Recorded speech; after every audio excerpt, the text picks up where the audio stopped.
వరంగల్ కి సంబంధించి మున్సిపల్ ఎన్నికల పోలింగ్ సరళి ఏ విధంగా కొనసాగింది, స్ట్రాంగ్ రూమ్లకు బ్యాలెట్ బాక్సులు తీసుకువెళ్తూ ఉన్నారు అధికారులు. దానికి సంబంధించిన అప్డేట్స్ అందించడానికి కుమారస్వామి మనకు లైవ్ లో అందుబాటులో ఉన్నారు. కుమారస్వామి.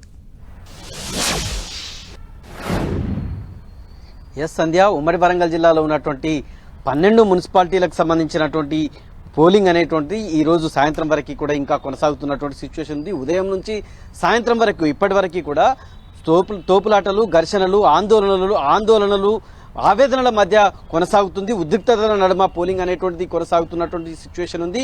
జనగామ, అదేవిధంగా తొర్రూరు, భూపాలపల్లి మినహా మిగతా అన్ని చోట్ల కూడా ఇప్పటివరకు పోలింగ్ పర్సెంటేజ్ అనేటువంటిది 70% పైగా దాదాపు 80% టచ్ చేసేటువంటి అవకాశం ఉందని చెప్పి అధికారులు అంచనా వేస్తున్నటువంటి సిచ్యువేషన్ ఉంది. జనగామలో చాలా చిత్ర అంటే ఈ మున్సిపాలిటీకి సంబంధించినటువంటి ఎన్నికల్లో ప్రధాన రాజకీయ పార్టీలు ఆధిపత్యాన్ని చాటుకునేటువంటి సిచ్యువేషన్ లో గెలుపు అవకాశాలను వెతుక్కునేటువంటి పరిస్థితి లోపల విచిత్రాలు చోటు చేసుకున్నటువంటి సిచ్యువేషన్ ఉంది. జనగామ లోపల కొంతమంది ఓటర్లు తమకి ప్రధాన పార్టీలు డబ్బులు ఇవ్వలేదు, డబ్బులు ఇవ్వకపోతే ఓటు వేయమని చెప్పి ఆందోళనకు దిగినటువంటి విచిత్రమైనటువంటి పరిస్థితి నెలకొంటే అటు పరకాలకు సంబంధించి అటు తొర్రూరుకు సంబంధించినటువంటి మున్సిపాలిటీ లోపల అక్కడ స్థానిక ఎమ్మెల్యేగా ఉన్నటువంటి యశస్విని రెడ్డి ఆ మొత్తం పట్టణంలో ఉన్నటువంటి డివిజన్లన్నింటినీ కూడా స్కూటీమైన చుట్టేస్తూ అక్కడ ఉన్నటువంటి ఓటర్లను ఉత్సాహపరిచేటువంటి కార్యక్రమము కొంత ఆసక్తిని రేగించినటువంటి సిచ్యువేషన్ ఉంది. అది వర్ధనపేటకు సంబంధించినటువంటి మున్సిపాలిటీకి వచ్చినప్పుడు అక్కడ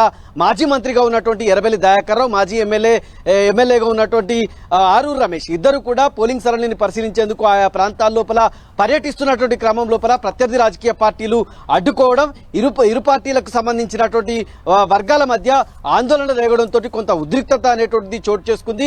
ఈ ఉద్రిక్తతను అదుపు చేసేందుకు పోలీసులు చాలా తీవ్రంగా శ్రమించాల్సినటువంటి పరిస్థితి ఒక రకంగా ఉంటే, అదే మున్సిపాలిటీ లోపల పోలీసులమైన భిన్నమైనటువంటి ఆరోపణలు చేస్తూ మాజీ ఎమ్మెల్యే కొండేటి శ్రీధర్ తనని పోలీసులు తోసివేశారని చెప్పి అధికార పార్టీకి సంబంధించి అనుకూలంగా వ్యవహరించి అధికార దుర్వినియోగానికి పాల్పడుతున్నారని తీవ్రమైనటువంటి ఆరోపణలు చేయడం, పోలీసులు అతన్ని నెట్టివేయడం అనేటువంటిది అక్కడ వివాదాస్పదంగా మారినటువంటి సిచ్యువేషన్ ఉంది. ఇక నర్సంపేట మున్సిపాలిటీ లోపల వల్లభ్ నగర్ ప్రాంతం లోపల కొంత ఘర్షణ చోటు చేసుకున్నప్పటికీ కూడా పోలీసులు వెంటనే దాన్ని కంట్రోల్ చేసినటువంటి సిచ్యువేషన్ కనిపిస్తుంది. భూపాలపల్లి మున్సిపాలిటీ లోపల బీఆర్ఎస్ కు సంబంధించినటువంటి అభ్యర్థి డబ్బులు పంచుతున్నాడనేటువంటి ప్రచారం పెద్ద ఎత్తున రావడం, అక్కడ కొంతమంది డబ్బులను కూడా తమకు సంబంధించి స్వాధీనం చేసుకోవడం అనేటువంటిది అక్కడ కలకలం రేపినటువంటి వాతావరణం ఉంది. మేజర్ గా మహబూబాబాద్ కు సంబంధించినటువంటి మున్సిపాలిటీలో ఆసక్తికరమైనటువంటి సిచ్యువేషన్ నెలకొంది. అక్కడ మాజీ ఎమ్మెల్యే శంకర్ నాయక్ కూతురు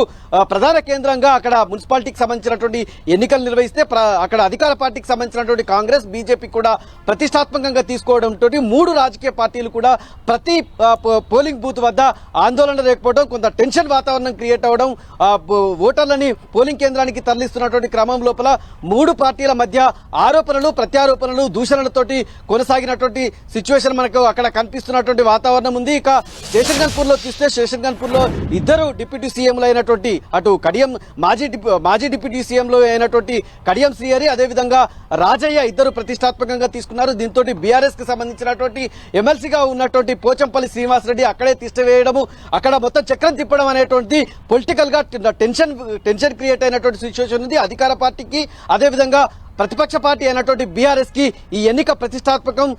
ప్రతి సవాలు మధ్య అక్కడ ఉన్నటువంటి పోలింగ్ పర్సెంటేజ్ మీద ప్రభావం చూపినటువంటి పరిస్థితి ఉంది. అక్కడ అత్యధికమైనటువంటి పోలింగ్ పర్సెంటేజ్ ఇరు పార్టీలకు మధ్య ఉన్నటువంటి పోటీ నేపథ్యంలో నెలకొన్నటువంటి వాతావరణం మనకు కనిపిస్తుంది. అటు ఇక్కడ పరకాలలో చూస్తే పరకాల లోపల ప్రధాన పార్టీలైనటువంటి అటు బీజేపీ, అధికార పార్టీ అయినటువంటి కాంగ్రెస్, బీఆర్ఎస్ 3 కూడా సమఉజ్జీలుగా అక్కడ పోటీ చేసేటువంటి అభ్యర్థులు డి అంటూ పోటీ చేయడం, ప్రతి ఓటర్ని జాగ్రత్తగా పోలింగ్ కేంద్రంకు తరలించేటువంటి ప్రయత్నం చేశారు.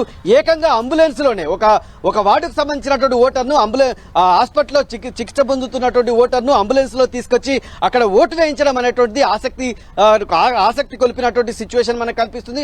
మొత్తం మీద ఉమ్మడి వరంగల్ జిల్లా లోపల ఆరోపణలు, ప్రత్యారోపణలు, దూషణలు, ఘర్షణలు, ఉద్రిక్తత మధ్య మాత్రం ఇంకా పోలింగ్ అనేటువంటిది కొనసాగుతుంది. 5 గంటల లోపు ఎవరెవరైతే వచ్చారో వాళ్ళందరినీ కూడా ఎలో చేసిన తర్వాత గేట్లు క్లోజ్ చేసి ఇంకా క్యూ లైన్ లో ఉన్నటువంటి ఓటర్లు ఉన్నారు, వాళ్ళందరికీ కూడా ఓటు హక్కు వినియోగించుకునేటువంటి అవకాశం ఉన్నటువంటి సిచ్యువేషన్ ఉంది. ఇంకా పోలింగ్ అయితే కొనసాగుతున్నటువంటి ఆయా పోలింగ్ కేంద్రాల్లో ఇంకా పోలింగ్ కొనసాగుతోంది.